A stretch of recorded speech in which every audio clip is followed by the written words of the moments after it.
क्या हो अगर पबजी सच में बैंड हो जाए।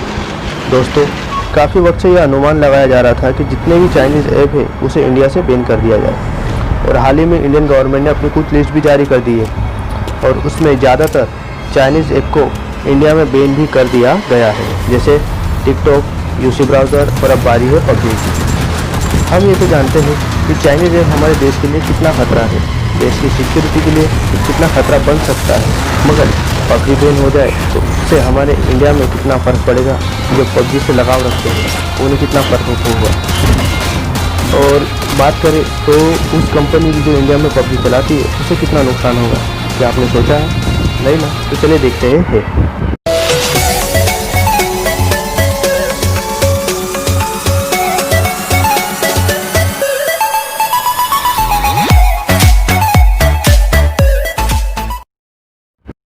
दोस्तों, बात करें तो आज से 2 साल पहले इंडिया में जब ई स्पोर्ट के नाम पर कुछ भी नहीं था तो इंडिया में बस 2 ही स्पोर्ट देखे जाते थे, क्रिकेट और कबड्डी। लेकिन जैसे ही पबजी ने अपना कदम इंडिया में रखा तो देश के 54% लोगों ने इसे पसंद किया, इसे अपना भी बनाया। इंडिया में पबजी खेलने वालों की एक वोट भी मंच गई और देखते ही इंडिया और इंडिया के बाहर यह स्पोर्ट इतने बड़े पैमाने पे होने लगा। अगर बात की जाए प्रॉफिट की तो इंडिया को पिछले 7 महीनों के लॉकडाउन में 1736 करोड़ रुपए का फ़ायदा हुआ था, जिससे देखा जाए तो देश की सारी गरीबी को तकरीबन मिटाया जा सकता है। पबजी गेम में भारत पूरी दुनिया में पहले नंबर पर आता है। यहाँ के जो पबजी प्लेयर्स हैं इन्होंने अपनी कमाल की गेमिंग की वजह से इंडिया में ई स्पोर्ट को और भी बढ़ावा दिया था। अपनी अच्छी और बेहतरीन गेम को यूट्यूब और इंस्टाग्राम जैसे ऐप पर रखने लगे और अर्निंग भी करने लगे थे, और ऐसा करने से इंडिया को तकरीबन $20 मिलियन का फ़ायदा भी हुआ था। फिर भी पबजी को बैन किया जा रहा है। सोचो, अगर ये सचमुच बैन हो जाए तो क्या होगा। वैसे ही देश की GDP -23 पर चल रही है आजकल। बेरोजगारी का माहौल हो जाएगा और गरीबी देखने को मिलेगी, क्योंकि ये जो इनकम हम ई स्पोर्ट और ऐप्स के ज़रिए कर रहे हैं वो बंद होने लगेगी और इंडिया का ई स्पोर्ट वैल्यू भी घटने लगेगा। इसलिए हम उम्मीद करते हैं कि इंडिया में पबजी बैन ना हो। आपकी क्या राय है दोस्तों, कमेंट में ज़रूर बताएं। भारत समेत पूरी दुनिया में पबजी की लोकप्रियता का कारण कैश प्राइज भी था।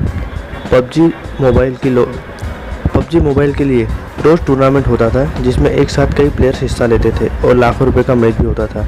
यह टूर्नामेंट राष्ट्रीय अंतर्राष्ट्रीय दोनों स्तर पर होता था। इसके अलावा कई टूर्नामेंट्स में प्लेयर्स को OnePlus जैसे प्रीमियम स्मार्टफोन भी मिला करते थे, इसलिए इतना क्रेज़ पबजी का पूरे देश में देखने को मिला था। गैजेट डेस्क एक बहुत ही पॉपुलर वेबसाइट है।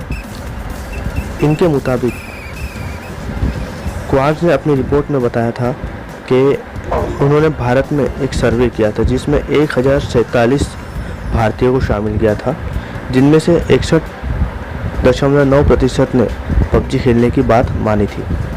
दूसरे नंबर पर फ्री फायर है, जिन्हें तकरीबन 21.7% लोग ही खेलते थे।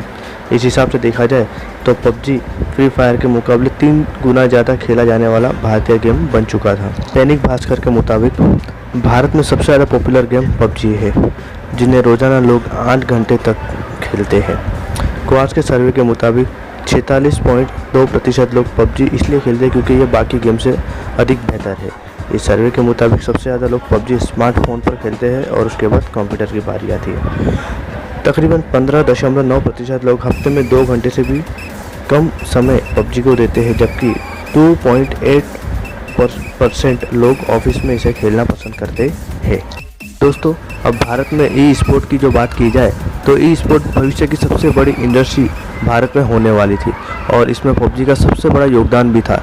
लेकिन अब पबजी बैन होने के कारण ई स्पोर्ट इंडस्ट्री की रफ्तार को ब्रेक लग गया है। ख़ास बात ये थी कि पबजी मोबाइल गेम्स, कंप्यूटर और फ़ोन, टैबलेट दोनों के लिए बनाया गया था। जब से पबजी ने अपना कदम जमाया है तो कई सारे यूज़र्स इसमें जुड़े, इसमें बढ़ चढ़कर हिस्सा भी लिया और कई सारे यूज़र्स ने इसमें अपना योगदान भी दिया था। दोस्तों, आगे बात की जाए तो इनकी बेहतरीन गेमिंग की वजह से इन्होंने यूट्यूब और इंस्टाग्राम जैसे चैनलों को भी बढ़ावा दिया था, लोग बढ़ चढ़ कर इसमें हिस्सा लेने लगे थे, इसे ज़्यादा देखने भी लगे थे और यूट्यूब से अच्छी अर्निंग भी होने लगी थी। दोस्तों, भारत में पबजी गेम इतनी ज़्यादा लोकप्रिय हो चुकी थी कि इसके प्लेयर्स को इनके जो प्लेयर्स थे, पबजी खेलने वाले जो प्लेयर्स थे, इन्हें गॉड ऑफ पबजी भी कहा जाने लगा था। जैसे डायनामो, मोर्टल, बंदूकबाज, गेमएक्स प्रो और भी सारे कई नाम है दोस्तों। अगर नाम बताने बैठूँ तो शायद वीडियो लंबी हो जाए, लेकिन इन्हीं की बेहतरीन गेमिंग की वजह से भारत में ई स्पोर्ट की एक बड़ी इंडस्ट्री होने वाली थी और इसमें पबजी का और इनके प्लेयर्स का सबसे बड़ा योगदान था। लेकिन अब पबजी बैन हो जाने की वजह से ये इंडस्ट्री को रफ्तार को ब्रेक लग चुकी है। आगे बात करूँ दोस्तों, यूट्यूब चैनल में ट्रैफिकिंग। आपको जानकर हैरानी होगी कि पबजी मोबाइल गेम भले ही मोबाइल या लैपटॉप पर खेला जाता था, लेकिन ये गॉड ऑफ पबजी की वजह से गेमर्स अपने यूट्यूब चैनल पर इसका लाइव प्रसारण करते थे। ऐसे गेमर्स को फॉलोअर्स की संख्या लाखों करोड़ों में होती थी और अर्निंग भी लाखों रुपए में होती थी। अब पबजी बैन हो गया है तो इसका नुकसान भी हमें भुगतना पड़ेगा। तो दोस्तों, ये है पबजी का खेल, इसलिए हम उम्मीद करते हैं कि इंडिया में पबजी बैन ना हो। आपकी क्या राय है दोस्तों, कमेंट में ज़रूर बताएं।